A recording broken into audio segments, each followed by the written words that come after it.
Okay, so we learned that just last week the New York Knicks fired longtime head coach Tom Thibodeau, which was a bit weird because Tom Thibodeau had led the Knicks this past season to their most successful season in a quarter century.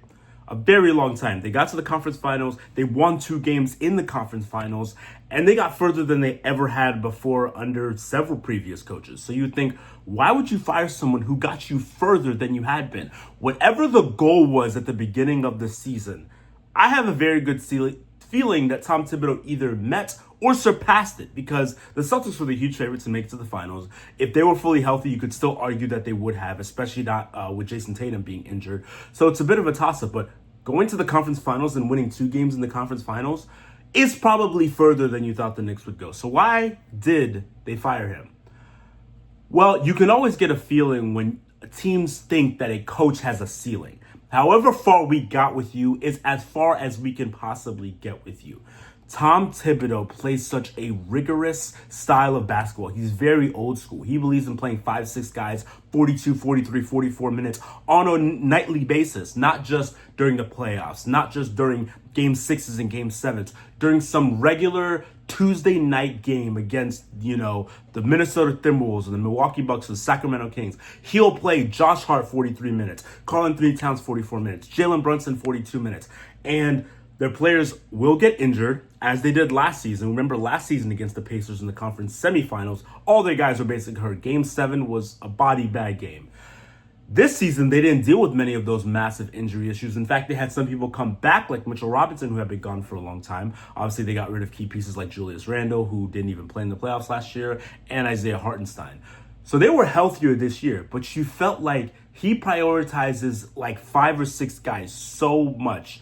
Brunson, Towns, Hart, Bridges, Deuce McBride, Mitchell Robinson. He prioritizes those 6 so much that it just completely alienates the ability to build a strong bench.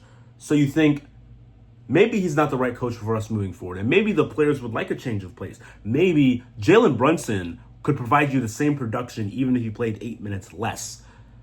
So you think to yourself, maybe Tom Thibodeau isn't the guy moving forward. So I understand that. So where do they go from here? Well, I said that the very first phone call that Leon Rose and that James Dolan need to make is for Mike Malone. Championship winning coach, coached an MVP, multiple time MVP, is hard, is will-headed. He should be the first phone call that those guys made. Now, I've made the argument, outside of the Lakers and the Celtics, and maybe the Warriors, and even that's a toss-up, the New York Knicks is probably the 3rd or 4th best job in basketball. It's that good. It's that prestigious. You're in a huge market. You're in a place where a lot of players want to play. They want to go to you.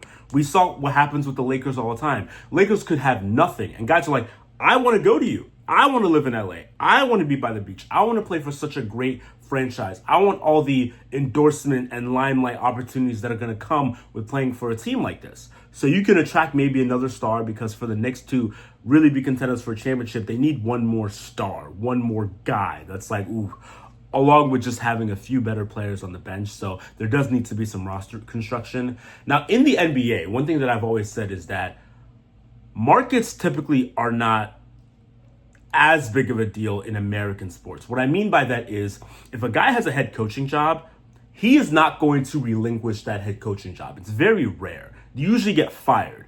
It's not like in, football, soccer, where if a coach coaches at Sporting Lisbon and gets the opportunity to coach at Manchester United, he's going to take it, a la Ruben Amorim. If a coach coaches at Bayer Leverkusen and has the opportunity to go to Real Madrid, he's going to take it because there's sizes to clubs. It's a bigger club. With the NBA, with clubs like teams being not the same, but more or less the same, and the fact that they all have to spend the same amount of money, roughly, you can make more money in external sources, but you're not guaranteed to make any more by going to a different club. You're not even guaranteed to win more by going to a different team, despite the market size.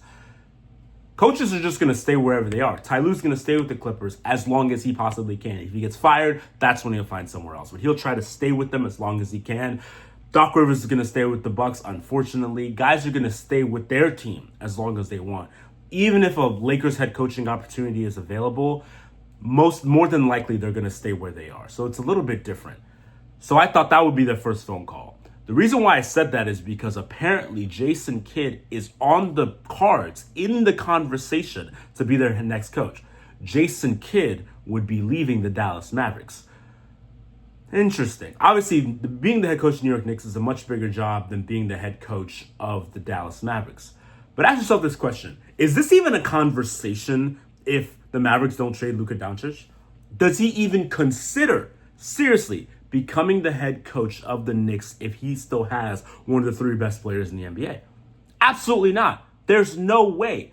Clearly, by them saying that the Knicks and Jason Kidd have any form of mutual interest, this is clearly like, I am mad at Nico Harrison, I am mad at the front office, and I'm mad at the new owners for trading away our franchise, for trading away the best player this organization has had since Dirk Nowitzki. And I would even argue if he kept playing, he would have been even better than Dirk Nowitzki in the grand scheme of things, a guy who was supposed to have a statue of himself in downtown Dallas. And you trade him away? If I'm Jason Kidd, I'm pissed. And I'm saying, let me go over there. Let me express the interest of going to the Knicks.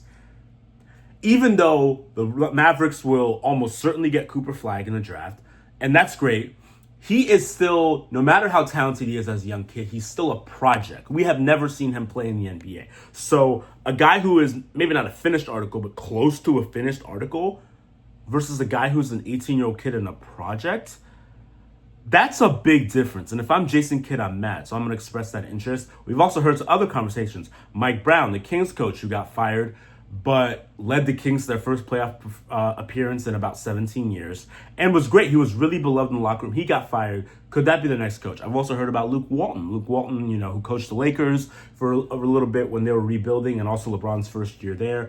Could that be in the conversation? Frank Vogel is someone you could always mention. The NBA has a large tradition of recycling coaches. If you coached at some point in the league and had any sprinkle of success, when a coach gets fired or when one retires, next in line until, we run out. Taylor Jenkins, like I mentioned, he led the Grizzlies to the playoffs multiple times, but could he also be directly responsible for the Grizzlies being as troubled of a franchise as they come in basketball? He bears some responsibility for allowing Ja to run amok and allowing Dylan Brooks to do what he did when he was still there. So I don't know if he's attractive. But the number one phone call they should make is to Mike Malone. If Jason Kidd joins, that's clearly Jason Kidd saying that he is angry at the Mavericks and their front office for what they did. All these other coaches, you're just trying to get someone with proven experience. Maybe with this type of squad, you don't want a JJ Redick. You don't want a first-time head coach who has shown maybe he has a brand of basketball, like an intelligence for the game that's great, but you want somebody who is seldom and who maybe has an experience, bit that maybe a guy like a JJ Redick or a guy like a Rajon Rondo, if you wanted a job, or a guy like Steve Nash, even though he was a head coach once, it felt very out of place, would get. So I don't know what the Knicks are going to do. I still believe Mike Malone should be their first option. Jason Kidd wouldn't be a bad one either. He did make it to an NBA Finals with the Mavericks. All these other coaches, they don't impress me. You're literally just saying, let's try to get somebody with experience. But hey, Tom Thibodeau will get another head coaching job in the NBA sometime. It probably won't be this year because it seems like every spot is filled, basically. The Grizzlies have said Tom Isolo is our guy. The Spurs, I think, have said that assistant who took over for Pop during the year is our guy. But Tom Thibodeau will get another one. He has too much of a good, proven track record from coaching MVP Derrick Rose to being the Timberwolves head coach when Cat was there early on, and then, getting fired again with Cat again in New York, which is kind of funny. He'll get something else, but the New York Knicks are kind of all out of whack with the head coaching thing, but maybe they think that's the last puzzle piece that we need to truly make a championship run. Not just do what they did this year, which is exceed their expectations, but truly make a championship run from the beginning of the season. So let's see what they do, and let's hope that it's Mike Malone, because that is the number one guy I would call. Recent champion, very respected in the locker room, and hey, clearly wants to coach a lot more basketball, as you saw him on ESPN for the conference finals, for some of their conversations there. So let's see what they do. James Dolan, please do not fuck this up like you always fuck everything up. Please.